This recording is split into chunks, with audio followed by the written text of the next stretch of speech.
वालेकुम अस्सलाम। फकर second year engineering students, मेरी वॉइस पहुंच रही है और स्क्रीन शेयर हो रही है। एक्सरसाइज 3.3 शाज़ेब और फखर से आवाज़ बहुत स्लो आ रही है। आप देखिए क्लियर है?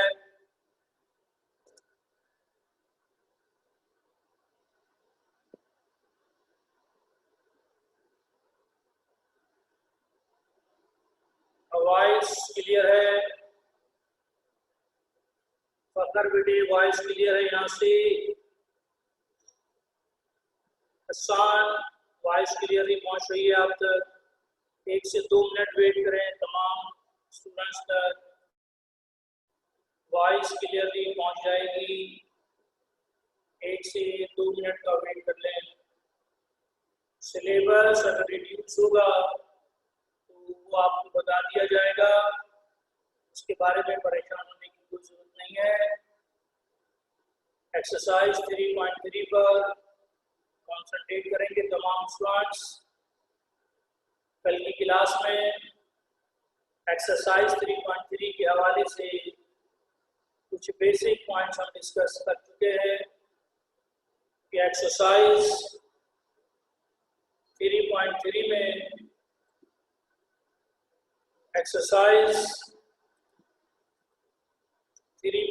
में हमारा जो टॉपिक है उसका नाम है combined equation of lines passes through the origin, या हम कह सकते हैं combined equation of pair of lines passes through the origin.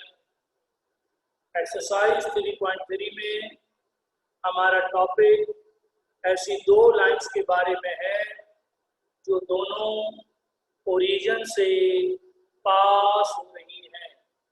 हम एक्सरसाइज 3.3 में ऐसी दो लाइंस को डिस्कस कर रहे हैं जो दोनों की दोनों ओरिजिन से पास हो रही हैं। इन दो लाइंस की दो इक्वेशन को जब हम कंबाइन करते हैं तो हमारे पास इस तरह की इक्वेशन आती है जिसमें एक्स स्क्वायर होता है और एक्स और वाई मल्टीप्लाई भी होता है और वाई स्क्वायर की टर्म भी होती है।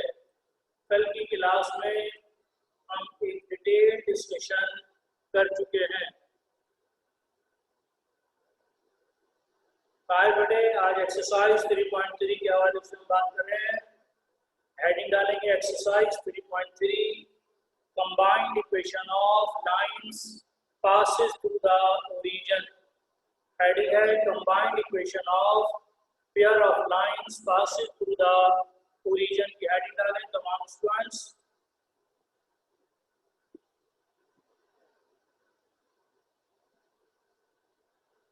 डायग्राम से बात को समझते हैं। एक्स एक्सिस ये हमारा वाई एक्सिस, लाइन L1 और लाइन L2। लाइन L1 जो कि ओरिजिन से पास हो रही है, लाइन L2 जो कि ओरिजिन से पास हो रही है। ये दो लाइंस हैं।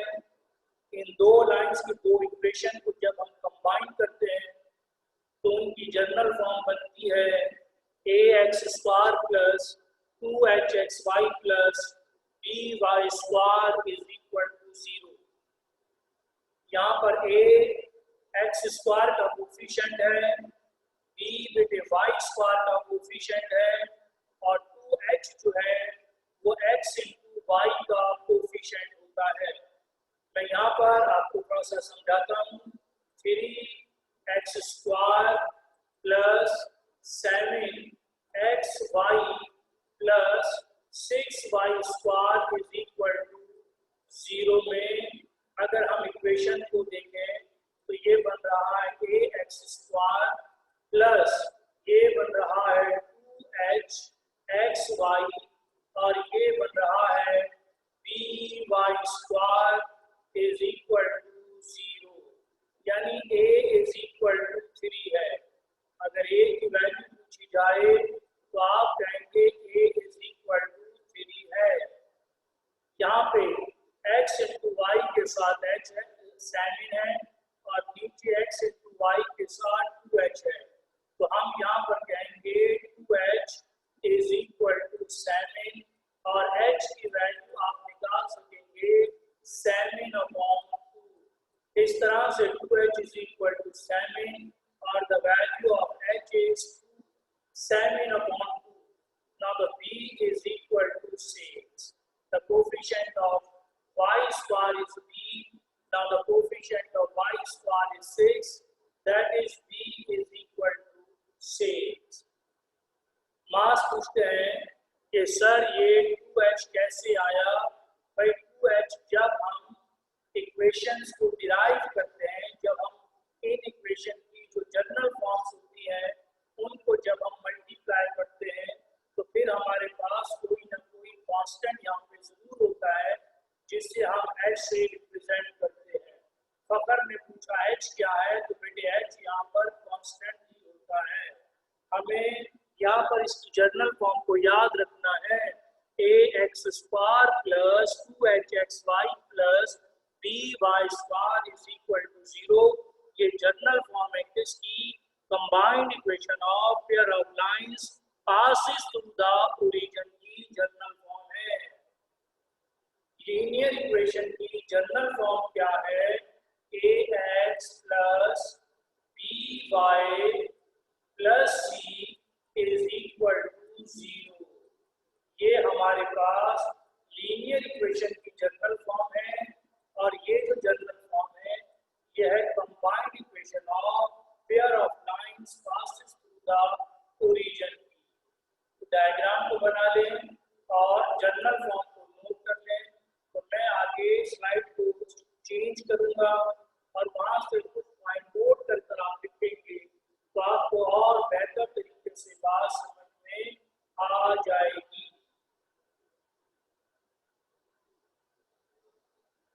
स्लाइड को चेंज कर रहा हूं मैं।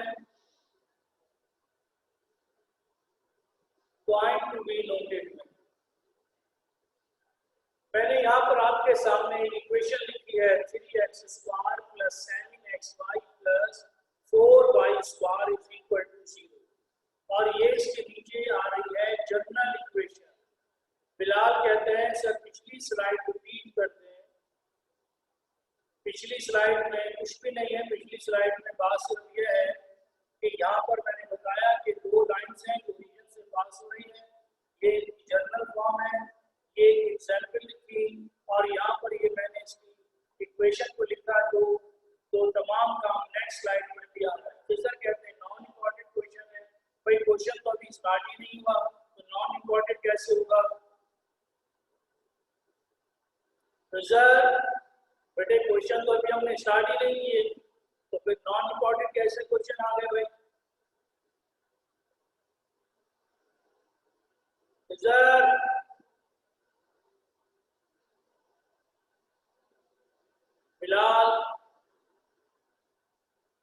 फिलहाल बेटे पिछली स्लाइड पर कुछ भी नहीं है। जो बात हमने यहाँ पे लिखी हुई है वो नेक्स्ट स्लाइड पर भी आपके सामने आ रही है।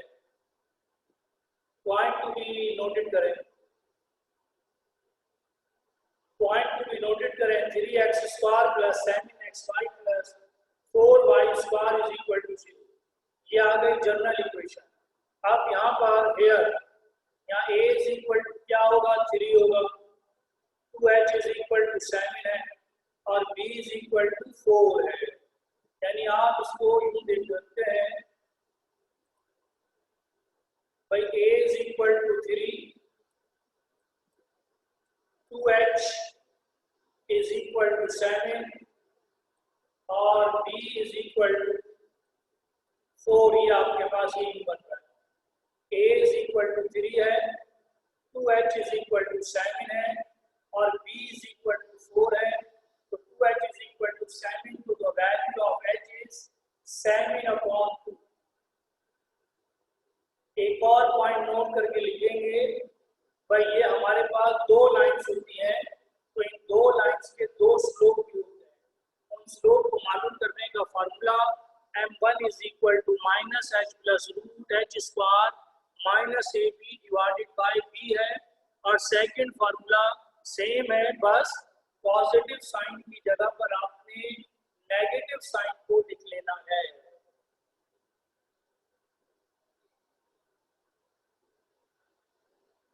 ये दोनों फार्मूले हैं स्लोप मालूम करने के, लेकिन कौन से स्लोप, किस लाइन के स्लोप?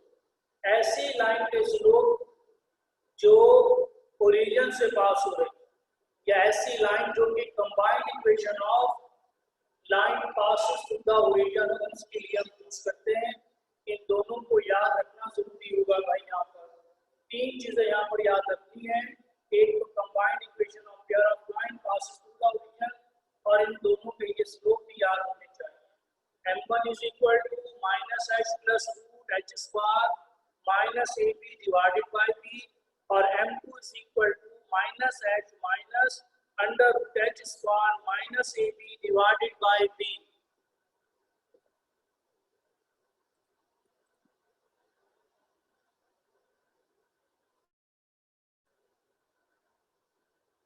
शाहजेब ने कहा कि सर आवाज कट रही है। आवाज मेरी तरफ से क्लियर है। अगर आपके पास वॉइस कट के आ रही है तो परेशान ना हो। रिकॉर्डिंग लेक्चर्स आपको शेयर जब किए जाते हैं तो उससे भी आप हेल्प ले सकते हैं। अगर फिर भी कोई मसला हुआ तो फिर हम कोचिंग क्लासेस में भी इसको डिस्कस कर सकते हैं। परेशान होने की कोई ज़रूरत नहीं है।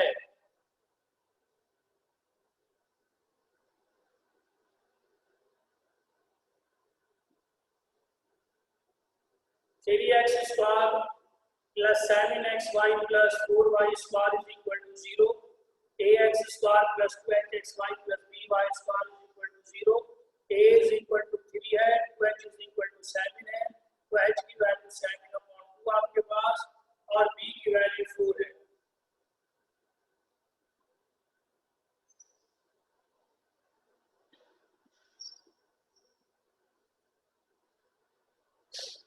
सेंटर में जब क्लासेस स्टार्ट होंगी तो उसको असल डिस्कस करेंगे कि क्या करना है। अभी परेशान ना हो।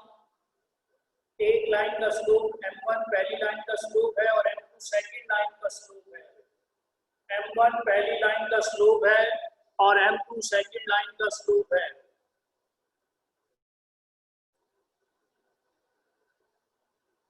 m1 पहली लाइन का स्लोप है और m2 सेकंड लाइन का स्लोप है।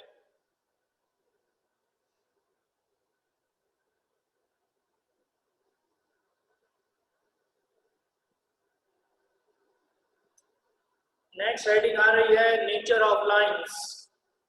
नेक्स्ट हेडिंग है nature of lines. If d is equal to 0, अगर d का आंसर 0 आ जाए तो हम कहते हैं कि लाइंस पैरेलल है या कॉन्सिडेंट है।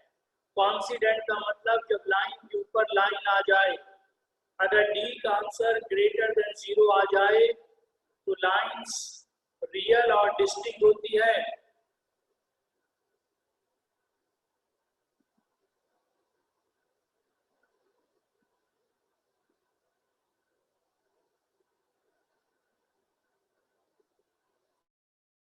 मेरी तरफ से वॉइस 100% क्लियर है। तमाम स्टूडेंट तक वॉइस पहुंच रही है। फखर बेटे आपकी तरफ कोई परेशानी हो सकती है? जी हाँ, समीर ने कहा डिस्क्रिमिनेंट। जी हाँ, डी डिस्क्रिमिनेंट ही है यहाँ पर। साहिल बेटे वॉइस क्लियर पहुंच रही है आप तक? If d is less than 0 lines are imaginary. If a plus b is equal to 0 lines are perpendicular। here d is discriminant formula, लेकिन यहाँ जो डिस्क्रिमिनेंट फार्मूला है वो है h square minus a b. Tahir बेटे मेरी वॉइस आप तक क्लियर पहुंच रही है?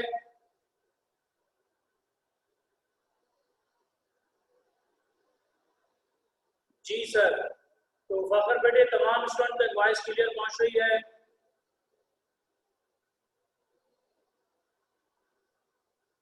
डी यहाँ पर है discriminant formula. d is equal to h square minus a b. अगर d का आंसर 0 आ जाए तो लाइंस पैरेलल होती हैं। d का आंसर ग्रेटर देन 0 आ जाए तो लाइंस रियल होती हैं, डी का आंसर लेस देन 0 आ जाए तो लाइंस इमेजिनरी होती है, और अगर a प्लस b का आंसर 0 आ जाए तो लाइंस परपेंडिकुलर होती है। डिस्क्रिमिनेंट फार्मूला क्या है? H square minus a b. Question number 1 हमारे सामने आ गया। क्वेश्चन नंबर 1 में कहा गया determine the nature of the lines. हमें लाइन की नेचर बतानी है, हमें लाइंस की नेचर बतानी है।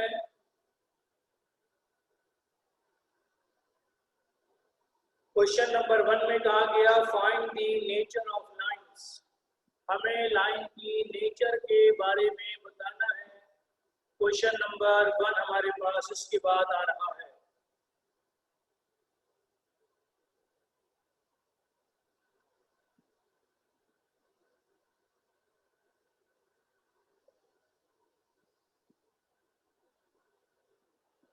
क्वेश्चन नंबर 1 में टायर बेटे कंप्लीट है।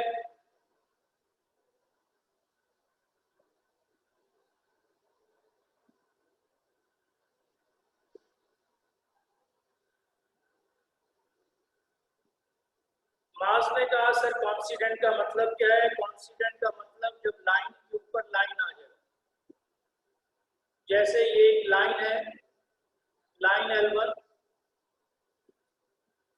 और इसी के ऊपर भी लाइन L2 इसी के ऊपर ही ड्रॉ कर दी जाए, बिल्कुल इसी के साथ हो जाए, तो कॉन्स्टिडेंट का मतलब जब लाइन के ऊपर लाइन आ जाए। अब इमेजिनरी लाइंस क्या होती हैं? जिन लाइंस की इक्वेशन में आयोटा आ जाते हैं उन्हें इमेजिनरी लाइंस कहते हैं। क्वेश्चन नंबर 1 में x square minus 5xy plus 6y square is equal to 0।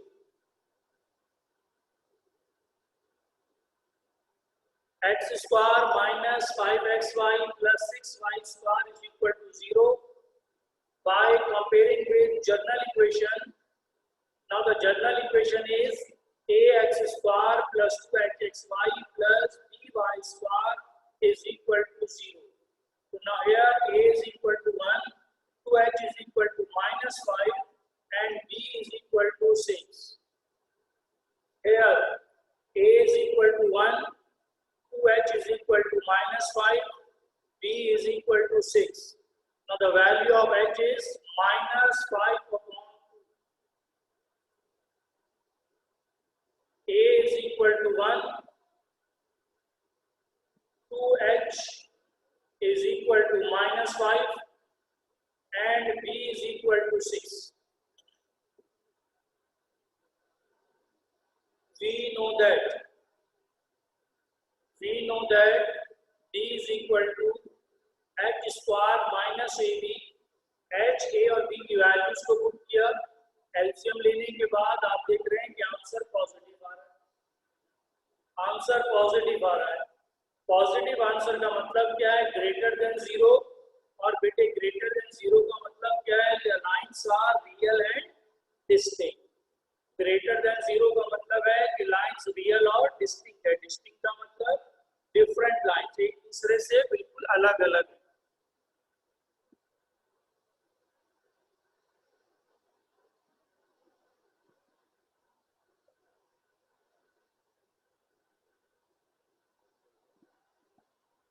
Question number 1 में हमने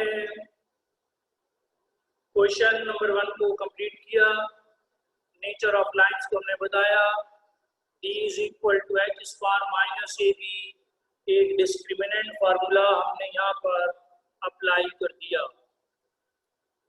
discriminant formula h square minus a b, इसके लिए हमने h, a और b को फाइंड आउट किया by comparing with general equation.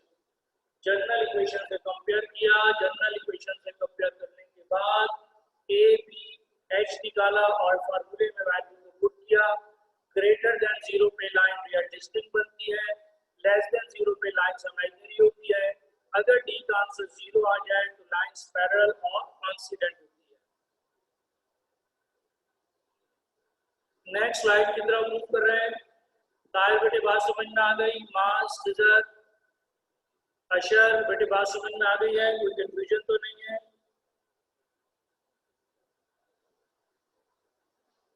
Okay जी, ताहिर ने कहा बात समझ में आ चुकी है। खिजर कहते हैं यस सर, क्लियर है।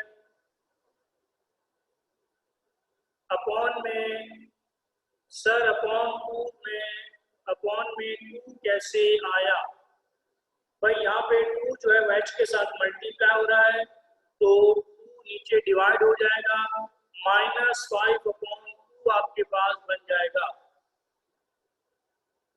-5 के नीचे जो 2 आ रहा है वह के साथ 2 मल्टीप्लाई हो रहा है, तो वो नीचे 2 के साथ डिवाइड हो गया।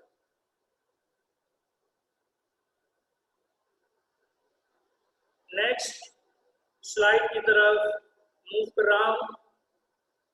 नेक्स्ट स्लाइड में हमारे पास क्वेश्चन नंबर 6 इंपॉर्टेंट क्वेश्चन है। क्वेश्चन नंबर 6 इस एक्सरसाइज में इंपॉर्टेंट क्वेश्चन आ गया। क्वेश्चन में कहा गया द ग्रेडियंट का मतलब है स्लोप। ग्रेडियंट का मतलब स्लोप ही है बेटे। स्लोप को हम ग्रेडियंट भी कहते हैं। The gradient of one of the line is twice that of the other. Question में ये कहा गया कि एक लाइन का स्लोप दूसरी लाइन के स्लोप का ट्वाइस है, क्योंकि यहाँ पर दो लाइन है हमारे पास। एक लाइन का स्लोप अगर m1 है और दूसरी लाइन के स्लोप को अगर हम m2 का नाम दे दें, तो क्वेश्चन में कहा गया कि एक लाइन का स्लोप दूसरी लाइन के स्लोप का ट्वाइस है। इस कंडीशन को यूज करते हुए 8h² = 9ab, इस आंसर को हमें प्रूव करना है। और ये जो इक्वेशन यहाँ दी गई है, ये क्या दी गई है? Combined equation of pair of lines passes through the origin दी गई है। We have to prove 8h² = 9ab। हमें यहाँ पर जो इक्वेशन दी गई है वो दी गई है सिंस क्वेश्चन में ये कहा गया कि एक लाइन का स्लोप दूसरी लाइन के स्लोप का ट्वाइस है। The gradient of one of the line is twice that of the other. एक लाइन का स्लोप दूसरी लाइन के स्लोप का ट्वाइस है। भाई ये जो इक्वेशन दी गई है ax² + 2hxy + by² = 0, ये किसकी इक्वेशन है? ये combined equation of pair of line passes through the origin की कंबाइंड इक्वेशन है। ये इक्वेशन हमें बताती है कि हम ऐसी दो लाइंस के बारे में बात कर रहे हैं जो ओरिजिन से पास हो रही है। इन दो लाइन में दो स्लोप जो है, उनमें एक लाइन का जो स्लोप है वो दूसरी लाइन के स्लोप का ट्वाइस है। तो रिजल्ट हमें प्रूव करना है 8h² = 9ab।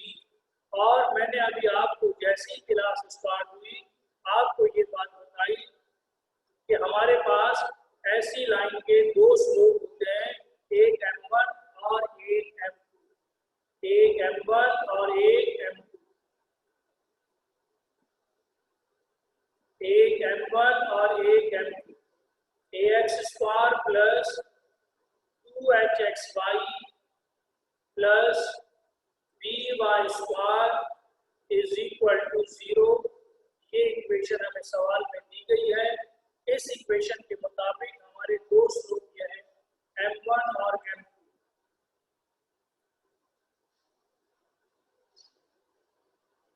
m1 और m2 दो स्लोप है हमारे पास।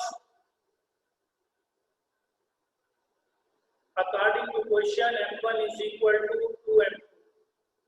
m1 की वैल्यू और m2 की वैल्यू को पुट कर देंगे। m1 की वैल्यू और m2 की वैल्यू को पुट कर दें, बेटे b से b कैंसिल हो जाएगा। 2 को फर्स्ट टर्म से और 2 को सेकेंड टर्म से मल्टीप्लाई करें।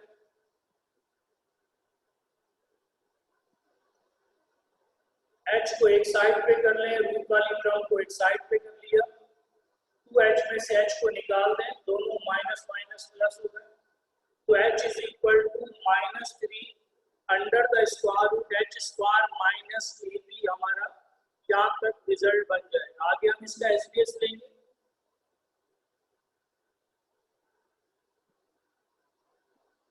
ताहिर, रिजर्व, माल, बेटे बात समझ में आ रही है?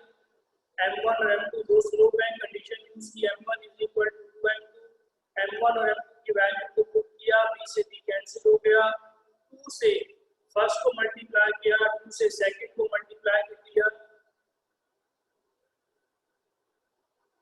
क्वेश्चन में बताया गया कि एक लाइन को स्लोप दूसरी लाइन के स्लोप का ट्वाइस है, ट्वाइस की वजह से 2 आया बेटे। सेकंड लास्ट स्टेप बहुत आसान, माइनस का एच याद रखना, माइनस का एच इधर लेकर गए हैं तो ये प्लस हो गया, ये राइट साइड पर लेकर गए तो माइनस हो गया। भाई माइनस का एच लेफ्ट साइड पे ले गए और रूट वाली टर्म राइट साइड पे ले गए।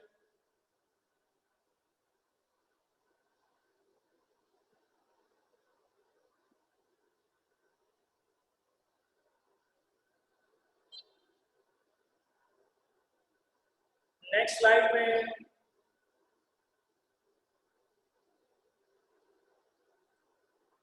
ये स्टेप्स हमारे पास आ गए, आप यहाँ पर देख सकते हैं कि भाई 2 फर्स्ट से मल्टीप्लाई हुआ, 2 सेकंड से मल्टीप्लाई हुआ, B से तो B कट गया, फिर ये जो माइनस का 2h है इसको जब यहाँ लाएंगे तो ये प्लस हो गया, और जब ये यहाँ जाएगा तो ये माइनस में आ गया। एसडीएस ले रहे हैं हम यहाँ पर, एच स्क्वायर माइनस खत्म हो गया, 3 का स्क्वायर 9 होता है, रूट खत्म हो गया, 9 से मल्टीप्लाई कर देंगे, 9 से मल्टीप्लाई कर देंगे हम,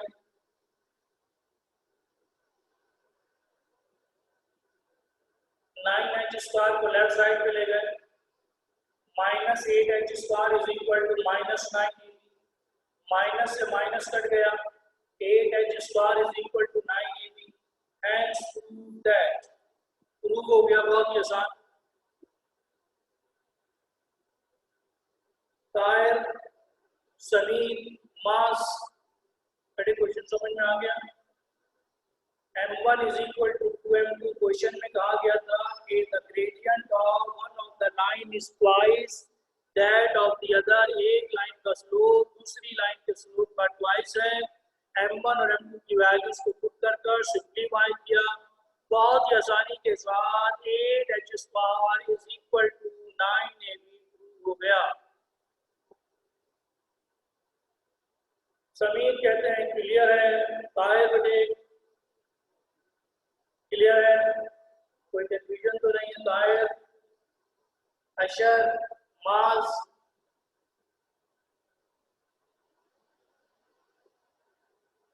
फखर ने कहा कोई कंफ्यूजन नहीं है।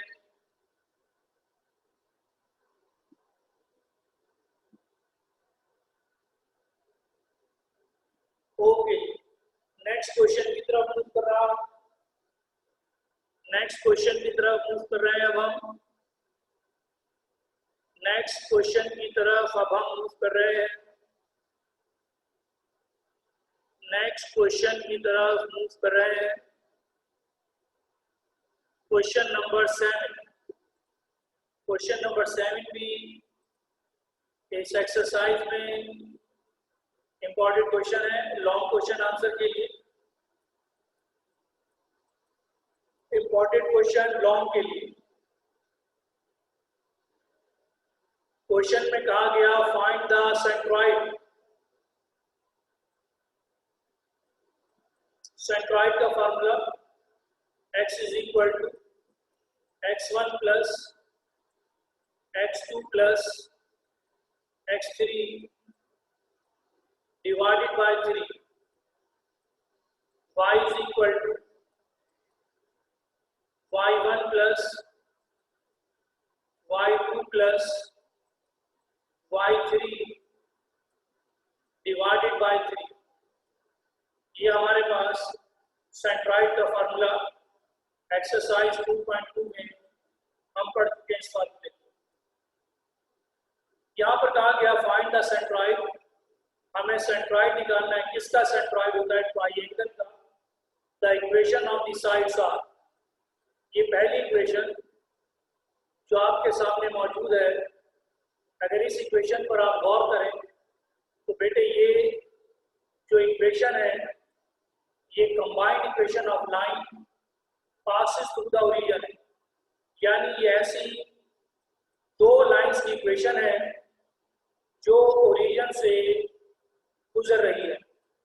इसका मतलब यह है, ओरिजिन का मतलब यह है कि यहाँ पर 0,0 हमारे पास मौजूद है। ये दो लाइंस की इक्वेशन। ताहिर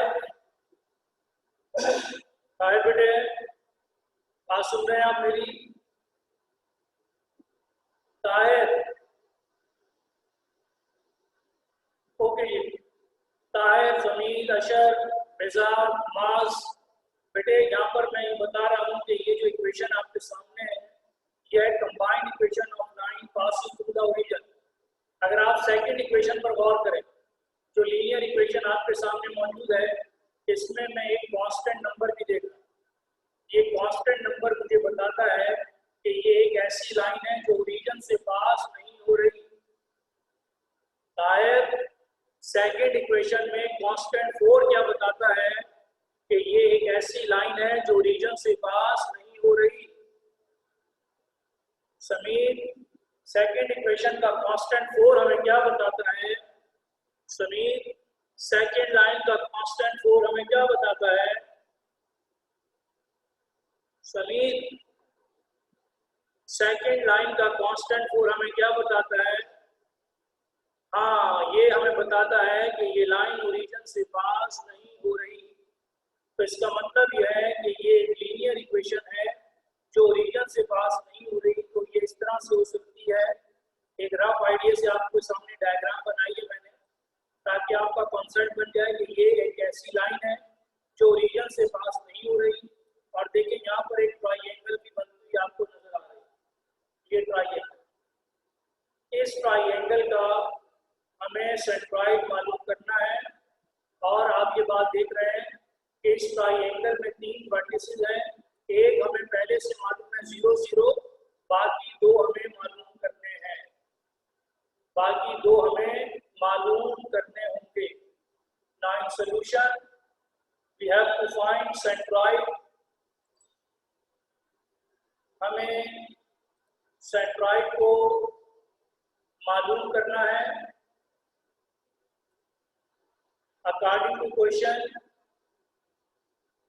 ये जो इक्वेशन 1 है is the combined equation of line which passes through the origin. It's mean one vertex is 0, 0 and 2x minus 3y plus 4 is equal to 0 is the line not passes through the origin.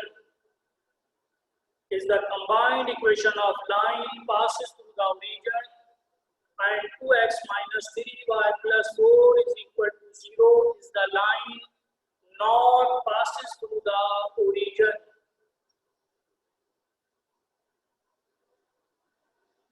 एक equation linear है और एक equation quadratic है। First year math में हम ये बात जानते हैं कि अगर एक इक्वेशन लीनियर हो, एक इक्वेशन क्वाड्रेटिक हो, तो लीनियर से वैल्यू निकालकर क्वाड्रेटिक में पुट करते हैं। इक्वेशन 2 से हम x की वैल्यू को निकाल रहे हैं और इस x की वैल्यू को हम इक्वेशन 1 में पुट करेंगे। Putting above value in equation 1. Putting above value in equation 1. Putting above value in equation 1. 12 का 12 लिखेंगे, x की जगह पर वैल्यू पुट की हमने -20, x की जगह वैल्यू आ गई, y का y ऐसे ही रहेगा, plus same in y square same as it is ही रहेगा, इक्वल टू 0। 12 का 12 ऐसे लिखेंगे, स्क्वायर को दोनों पे अलग अलग अप्लाई किया, नीचे 2 का स्क्वायर 4 बन गया, -20 3y -4 divided by 2 into Y ऐसे ही रहेगा, सेम इन वाई स्क्वायर ऐसे ही रहेगा। 4 को 12 से और 2 को 20 से कैंसिल करेंगे हम, ये बन गया 3 इंटू 3y -4 होल स्क्वायर, ये बन गया -10 into 3y -4 into y plus sin y square equal to 0।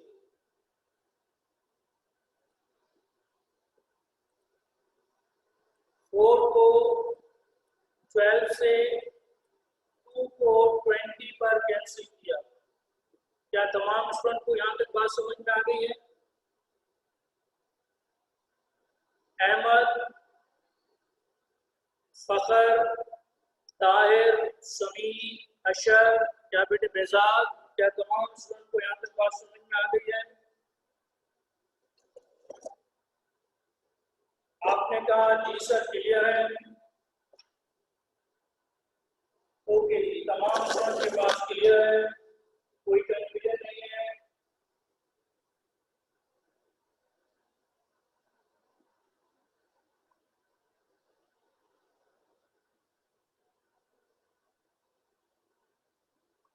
Okay ji, next slide की तरफ मूव कर रहे हैं हम। नेक्स्ट स्लाइड में आपको ये 2 से 3 स्टेप अगेन लिखे हुए नजर आएंगे। नेक्स्ट स्लाइड में 3 स्टेप्स आपको अगेन मिल गए वो पिछली स्लाइड वाले, ताकि वो स्टूडेंट जो पीछे रह गए हैं वो यहाँ से आसानी के साथ कॉपी कर लें। अब यहाँ पर हम a minus b whole square लगाएंगे, a स्क्वायर यानी कि 9y स्क्वायर माइनस 3b 6 होगा 24 और b स्क्वायर का मतलब 16। बाकी तमाम टर्म्स को सेम एज इट इज ही उतार लिया जाएगा। नेक्स्ट स्टेप में 3 को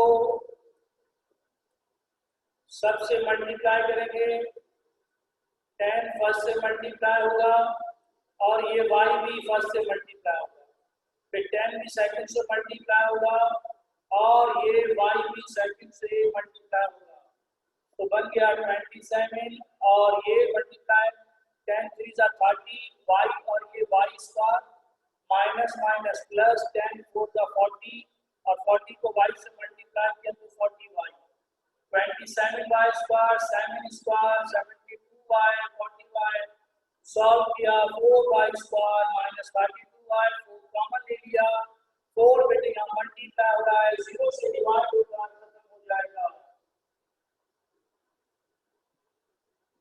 यहाँ पर 4 मल्टीप्लाई हो रहा है 0 से डिवाइड होकर खत्म हो जाएगा।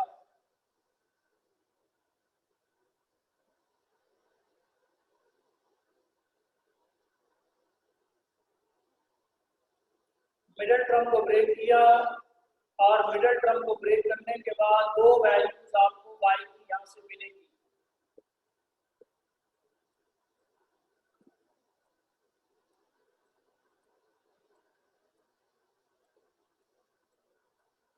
ये मल्टीप्लिकेशन 3 के साथ है और 10 फर्स्ट के साथ, फिर y भी फर्स्ट के साथ, 10 सेकंड के साथ, फिर y भी सेकंड के साथ।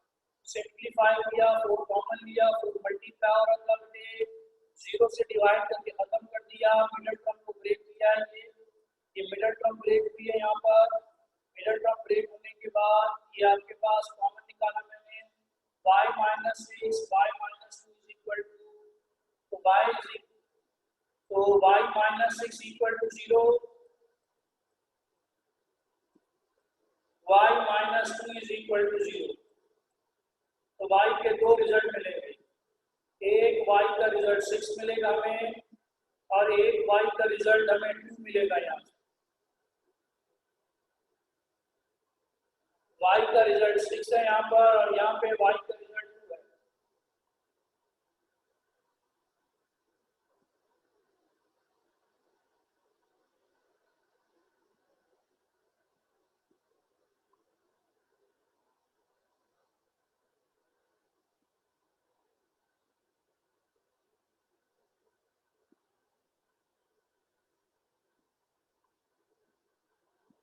y के दो रिजल्ट हैं, एक 6 और एक 2।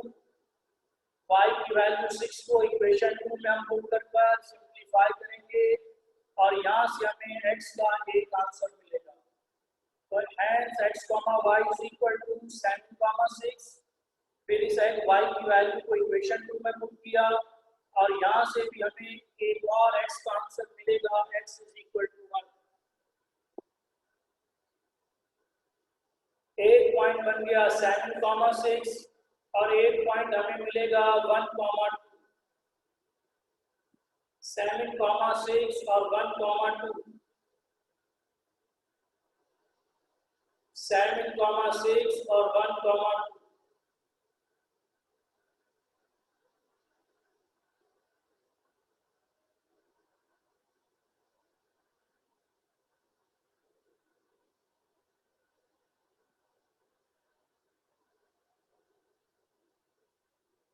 नेक्स्ट स्टेप में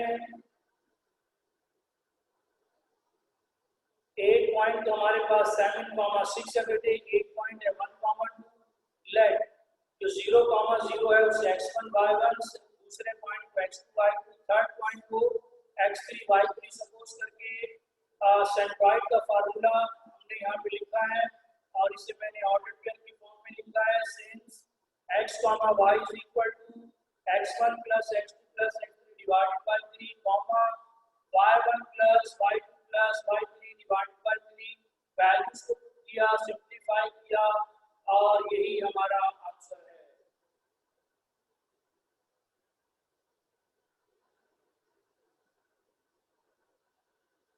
इस क्वेश्चन में कुछ नहीं करना सिवाय इसके कि हम लीनियर इक्वेशन को क्वाड्रेटिक इक्वेशन के साथ सॉल्व करके x और y की वैल्यूज फाइंड आउट करते हैं। हमारे पास जो पहला पॉइंट आता है और दो पॉइंट मिलते हैं, एक पॉइंट 0, 0 जो हमारे पास पहले से मौजूद है, उसे x1 y1, सेकंड पॉइंट को x2 y2, थर्ड पॉइंट को x3 y3 का नाम दिया, सेंट्रॉइड का फार्मूला अप्लाई करके वैल्यूज को पुट किया, कैलकुलेशन की और सिंपल आंसर आ गया। आई होप कि आज के दोनों क्वेश्चन नंबर 6 और 7 जो कि दोनों इंपॉर्टेंट क्वेश्चन थे, दोनों के दोनों आपको बहुत आसानी के साथ समझ में आ गए हैं। आज का लेक्चर आपको 100% समझ में आ चुका है। मैं नहीं समझता कि इस लेक्चर में किसी भी कंफ्यूजन अब बात रहनी चाहिए। तमाम स्टूडेंट्स ने आज के लेक्चर को बहुत अच्छे से समझ लिया है, कोई कंफ्यूजन तो नहीं आज के लेक्चर के हवाले से। ओके जी, तो फिर हम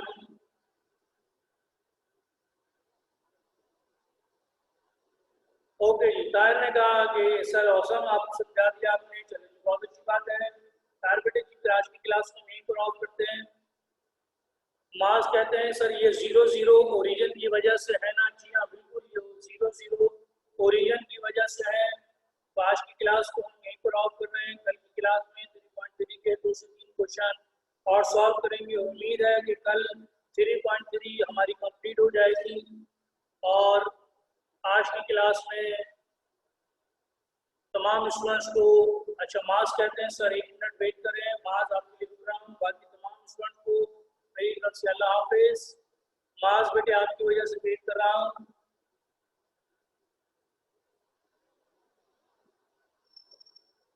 मास आपकी वजह से वेट कर रहा हूँ।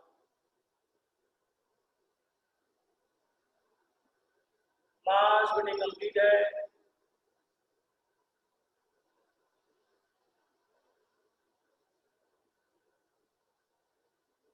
ओके, तमाम स्टूडेंट्स को मेरी तरफ से अल्लाह हाफिज।